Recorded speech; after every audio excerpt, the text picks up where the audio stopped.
अस्सलाम वालेकुम। जिनको परेशानियों ने घेर रखा है और खुशखबरी के इंतज़ार में है, ये वजीफ़ा सिर्फ उन लोगों के लिए है जो बहुत ज़्यादा परेशान है और खुशखबरी के इंतज़ार में है। 24 घंटों के अंदर अंदर आपको इसका रिजल्ट मिलेगा। 100% आपको इसका रिजल्ट मिलने वाला है। सबसे पहले आपने दरूद शरीफ पढ़ना है 11 मरतबा, कोई भी दरूद शरीफ आप पढ़ सकते हैं। उसके बाद सूरत अलम नशरा, सूरत अलम नशरा को 21 मरतबा पढ़ें। ठीक है। ये जो सूरत है ना, ये दिल की सुकून और मुश्किलात के हल के लिए पढ़ी जाती है और ये बहुत मौसर है। और ये मैं आपको बताता चलता हूँ कि इसको पढ़ना कैसे है।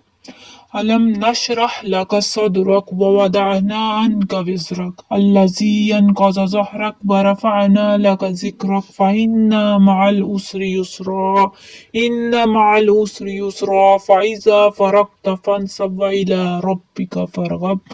इसको आपने 21 मरतबा पढ़ना है। इसके बाद 100 मरतबा या फताहू या रज़ाकू का विर्द करें। ये इस्माए मुबारक रिस्क, खुशखबरी और परेशानियों के खात्मे के लिए बहुत मौसर है।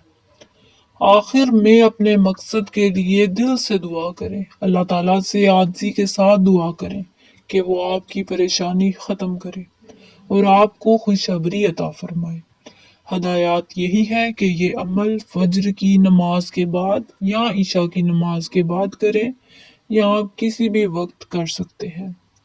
नीयत साफ हो और मकसद हलाल हो। अमल के दौरान मुकम्मल तवज्जो और यकसुई रखें। इंशाअल्लाह अल्लाह के हुक्म से 24 घंटों के अंदर खुशखबरी या परेशानी का हल मिलेगा। यकीन जाने कि ये वजीफा बहुत ही पुरअसर है। आप इस वजीफे को जरूर करें, जरूर आजमाएं। इस चैनल पर आपको इस्लामी मालूमात, वजीफे, दुआएं और रोजमर्रा जिंदगी में मददगार बातें मिलेंगी। अगर आपको हमारी ये वीडियो पसंद आए तो इसे लाइक करें, दूसरों तक पहुंचाने के लिए शेयर करें और हमारे चैनल को सब्सक्राइब करना ना भूलें। बेल आइकन दबाएं ताकि आपको हर नई वीडियो का नोटिफिकेशन मिल सके। आपकी दुआओं और सपोर्ट की हमें हमेशा ज़रूरत है। अल्लाह हाफिज़।